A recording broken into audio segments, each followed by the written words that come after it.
Welcome, Kristin. My name's Crystal.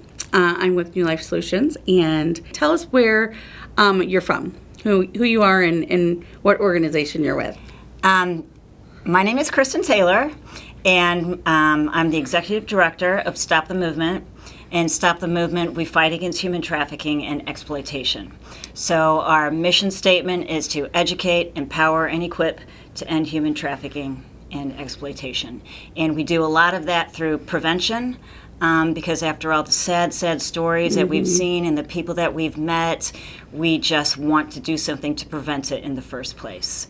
So prevention, and now we also do some intervention as well during our street outreach, which is kind of twofold.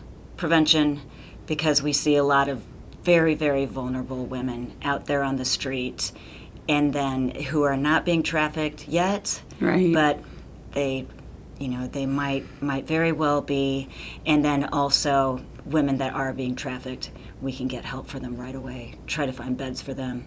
Okay. Or if there's pregnancies involved in there, we can give them resources. And your number is on our resource card, actually. Awesome. Yeah. We love that that you know about New Life Solutions. A Women's Place is probably where you're sending them if they're pregnant. My curiosity is, how do you find out where you can go to find these women that need prevention or intervention? How do you find out these areas?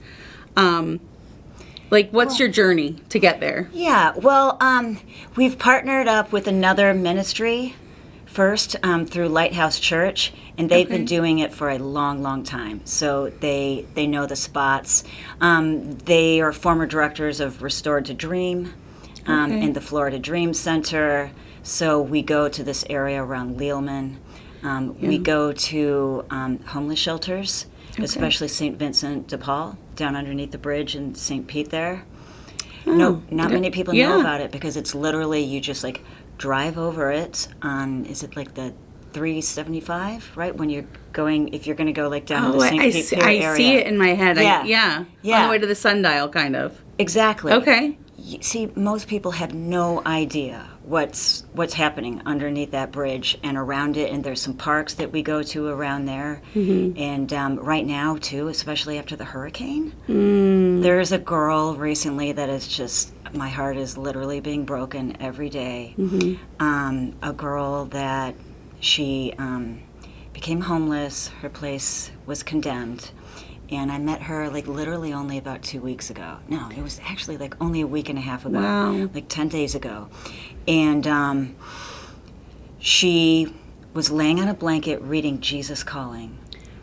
Really? She was reading Jesus Calling, and so I went out to her, I prayed for her, she told me her story. She told me she had just gotten her life together. I don't know what that was.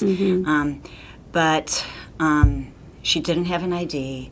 She had gotten her phone stolen in one of the hurricane shelters. Yeah, and she was so vulnerable all by herself, and she is such easy prey for people to, like a bad guy to find her. But anyway, so we told her where to call. It was right before Veterans Day. So we couldn't, all right. Businesses were closed. We couldn't immediately get housing for her or anything. And so we just pray for them. We tell them, you're worthy, hang in there, there's help for you. We just pray protection over them. Very rarely does anybody ever refuse prayer when we see them on the streets. People think really? No, everyone accepts prayer. They really do. But anyway, now over the past couple of days, she has not helped herself. I've been back there a few times. She has acquired a boyfriend now, and we are seeing a difference in body language. She's more scared. She's more fearful.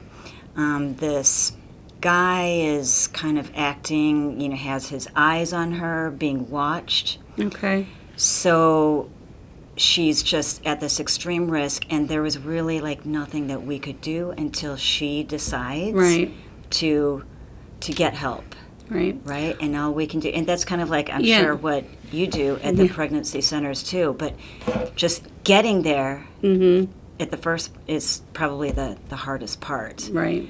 But what do you do if she was to say, I want, what do you do? What Then we call a hotline. Okay. Then we call a hotline where they can come and get her some temporary shelter until she can get a permanent bed at one of our safe houses. Wow.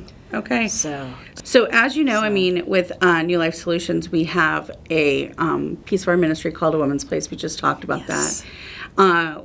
We are a pro-life clinic. It's a woman's place medical clinic. We're fully medical. So when you find a woman that is pregnant, talk about what happens, what some of the scenarios. I think I've actually heard that actually them being pregnant, a way out in a way. it can be. It can be. So talk to me about that. Yeah. Well, so we just see these women that are just so broken down that they have completely lost the ability or the will to fight for themselves. But when they become pregnant, then there's just something in them that all of a sudden decides, like, you know what? I can't fight for myself, but I can fight for my baby. I can fight for my baby, and that will be, like, give them the courage or the strength that they need to maybe leave, like, the intimate partner that could be trafficking them, or the family, or, the Romeo pimp or whatever. Right. That can be just the thing that's needed for them to finally fight for themselves and reach out for those resources. Okay. Escape, run away, whatever it is. And I've seen that in, like, plenty of stories. One of the girls that I used to work with, so it can literally save their lives. Wow. So they're saving the baby's life by saving their life. How did you get involved with Stop the Movement? Yeah, just tell me, why, Yeah, well, it was on a homeless outreach that I did. Okay. On a homeless outreach, we picked up this girl. She was about my daughter's age at the time. She was about 19. And I just kind of immediately, like, my heart connected with her. We just had all these, like, normal conversations. I was like, wow, this is, like, a person that she was in a very, very bad hotel. Okay. Where we found her. She was walking around in this very bad hotel. And you kind of have these sort of ideas in your head about what this person is like or that person is like. And we had so much in common. We had lived in the same place in Ohio. She looked normal. She had taken a shower, all these things. And I connected with her, and then we put her in the van, and then we had to take her back to where she was, like, living in the bushes. And she was being trafficked by her stepfather while her mother was in jail. And so then when the pastor told me she is going to be raped 10, 15 times tonight, and you just have no idea what she's going through, but there's nothing that we can do for her until she decides to help her. We just, keep praying and give her all the resources. But that just hit me so hard, because you just have an idea of, like, what people look like. And she was just normal. And then I had to go home to my bed that night, sleep in my bed with my husband, who treats me with respect and kindness and a normal, loving relationship. And I couldn't sleep. I couldn't sleep for the next couple of nights, really, thinking about how unsafe she was. And that was just kind of like the moment that, like, you just can't ignore this anymore. You have to break down all these preconceived ideas of what human trafficking looks like. And, it can happen in families. There's mothers that are trafficking their own daughters. There are just so, and I know actually plenty of survivors, too, that their mothers trafficked them. Their mothers shot them up with drugs and then trafficked them. And most of the time, it seems like, from what you're saying, they're desperate for a financial resource. They're probably drug addicted. You talked about shooting. Right. It can be that their trafficker can get them addicted first to prepare them for what's ahead. Wow. Or while it's happening, then they get introduced to drugs, and then they just need to numb what's happening. themselves so they don't really have to experience the pain and their physical pain and in their body and their minds. And this is girls and boys, correct? Yes. Yeah. So 50%, or actually over 50% of human trafficking now is just happening in homes.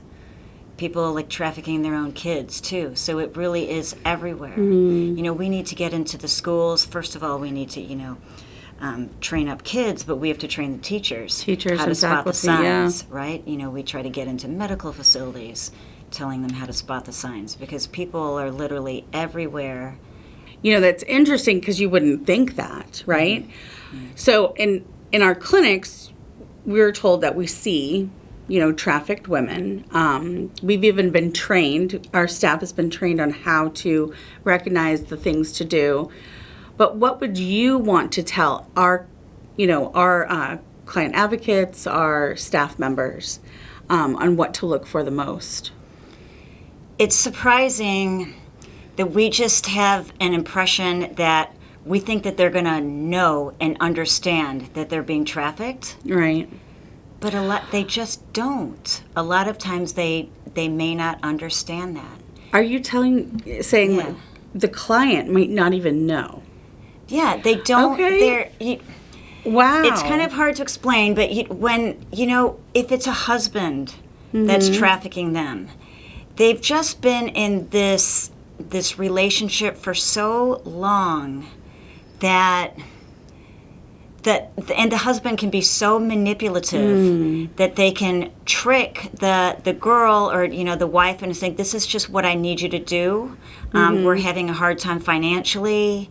We're just going to rent out this hotel room on weekends, and I just need you to do this, and I need you to chip into our family, and if you love me, you're going to do this for me. So wow. So she just doesn't really she knows it's wrong, and she knows she's being abused and hurt, but trafficking, that couldn't happen to me. So they're kind of in denial, and they just don't really understand. They kind of think it's a girl like walking the street corners. Really. Wow. But, it's... So by our... And children, too, minors. Minors, you probably see some minors come in. Oh, yeah. If that's all they've known, and it's happening in their own homes, this is what they have to do after school or on weekends or on holidays to, help. Dad makes me do it. They just don't, if no one has told them about what human trafficking is, they don't know. Wow.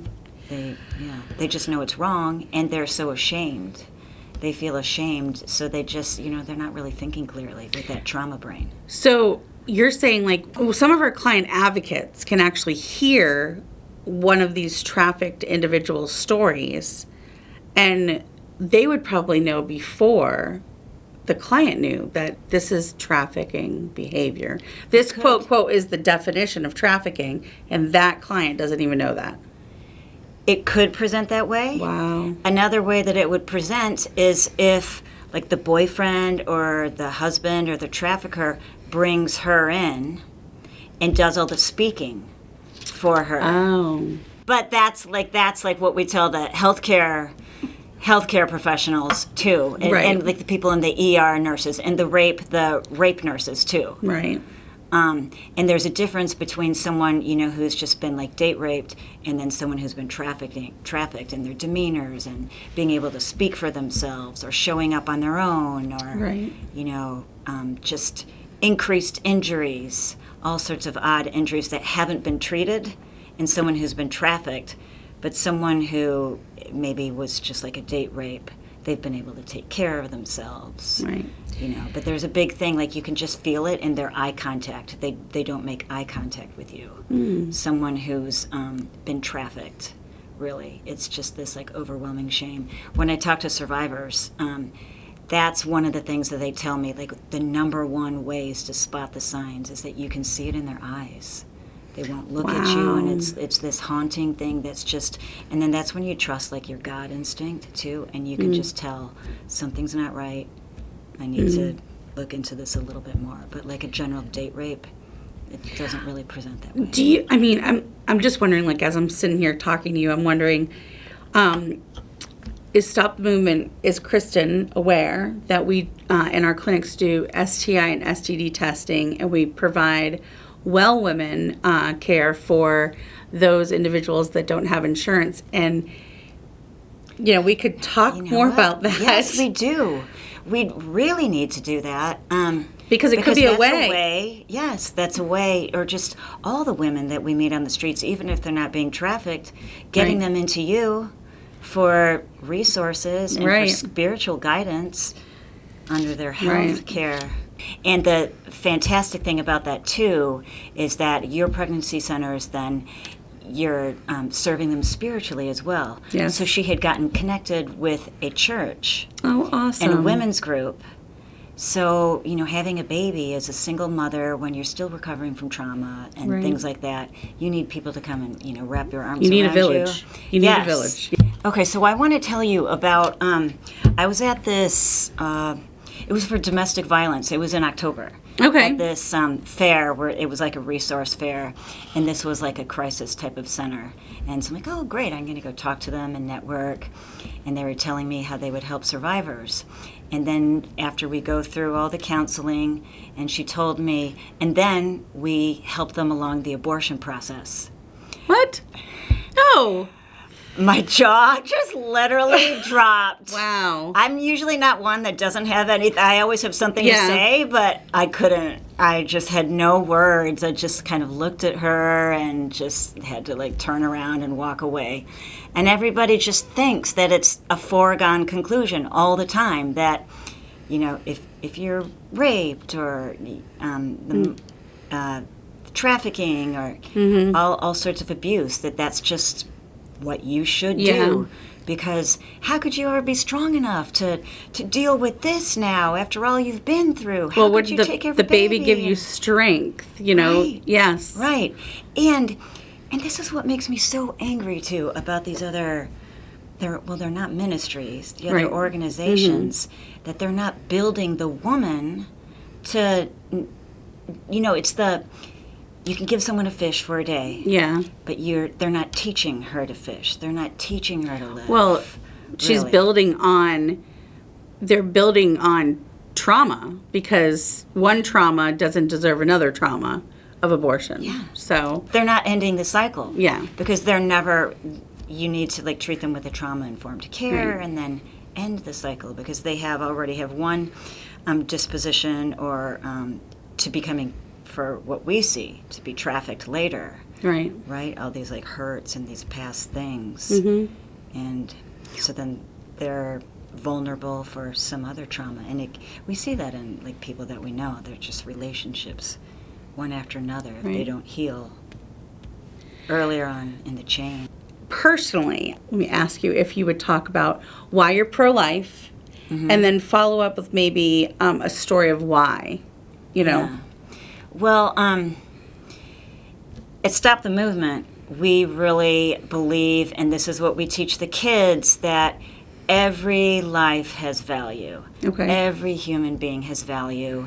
It doesn't matter where you come from, who you are, what prospects you have or don't have in life. Every life has value, and so I believe that as well too. Personally, I actually had an unplanned pregnancy. Okay. When I was 40 years old. Wow. 40. Wow. 40. Well, I was 39 at the time. I had her when she was 39. Okay. But rounding up, to 40. So 39 and 3/4. Okay, all right. When she was born. But we were starting a business. We didn't have any extra money. We didn't have any health insurance that had maternity benefits. Wow, okay. And I had already had 2 babies, and I knew how much it costs to have a baby if you were going to have to pay for that out of pocket. And we were just so scared and so worried, didn't know how we were ever going to be able to afford that. We were, pouring every last cent, practically in debt, building our business. And when you just start talking to people, it's just just have an abortion. Right. Just get rid of it. You can't do this. How could you do that? How could you do a baby? And I'm I just don't feel right. But the pressure actually was just so strong. Oh, it's just so easy. Right. Just get rid of it. And then your problems are gone, and just move on as if nothing happened. Well, and that was actually like a time that I was really kind of being born again in my Christian faith, and it just all, like, the pieces just came together. So really I would say that this baby really kind of saved my life and rejuvenated my faith in Christ and started my, true walk with Jesus at like age 40 after growing up in the church. But, things just, real life kicks in. You realize that maybe you didn't have the faith that you thought you did, and then this was like just the catalyst to actually take my, my life to new levels. Well, I think this was really good. How can we tell our social media followers how to get involved with Stop the Movement? Oh, right. We would love that. We would love if you shared about us. That's great. We really do. We thrive on volunteers. We really see ourselves as, it's just sort of our ministry or our nonprofit is only 5 years old. Okay. And, we've been growing and growing, and it's because of, people like you, and it's because of volunteers, and because we kind of feel like a niche. And everybody agrees that human trafficking is wrong. Right. Everybody's sickened by it. But it seems like such an insurmountable problem that nobody knows what to do about it. But we provide these little bite-sized pieces to get people involved and to get in the fight in little ways, little volunteer opportunities, like our street outreach. What else? To go and host us for speaking. Okay. We can come to your church and speak to your church. We can speak to youth groups. We speak to summer camps. So just networking and being able to introduce us to people is really, really helpful. We're actually going to do a prison ministry. Wow. A prison ministry starting in 2025. So that's probably once a month type of thing. So that's a really Where's that going to be at? Cool new. There's a jail on the 49th. Okay, so at the Pinellas County Jail. There's the jail, and then there's also a prison. Sarah was just introduced. She was like telling me about this because I said, "What's the difference between jails and prisons?" I learned that today. Well, prison is when they're there for over a year, right? And jail is when they're there. So we need to be in the jails because there's traffickers in the jails. There's traffickers that are trying to get them out, that are bailing them out, and these girls are just so excited to get out of jail they don't understand. Yeah. And they're usually excited to go get high. Yeah. And the trafficker is providing that to them. Yeah. But to answer your question, what does a volunteer opportunity look like? Would it be out on the streets talking to individuals, or that? There's some people that's just not their thing. Right. So we hand out blessing bags when we're there. Oh. Yeah. What is a blessing bag? It's just like a Ziploc bag filled with like a water bottle and snacks, maybe a little Bible tract. Wow. And socks, or just things that someone on the street would like, toiletries. But what it really serves as, yes, it meets their practical needs, but it's just an opportunity to hand someone something and start a conversation. Awesome. Right? So we don't just hand them out right and left. We get like one-on-one, and we talk to someone. Right. And we treat them with dignity and respect, and then that we can, make a relationship that way too. It's amazing what being kind, what doors it opens. Right. We all need to remember that. Yeah. Kindness. Well, Kristin, thank you for being here with me today here at our New Life Solutions headquarters. We appreciate what you do. All of the aspects of Stop the Movement. I think it's really special that you guys are out there talking to individuals, providing them with resources, whether it be a blessing bag or a prayer, or showing them where they can get the hope that they need. So thank you. Thank you for having me, Crystal. It was so good talking to you.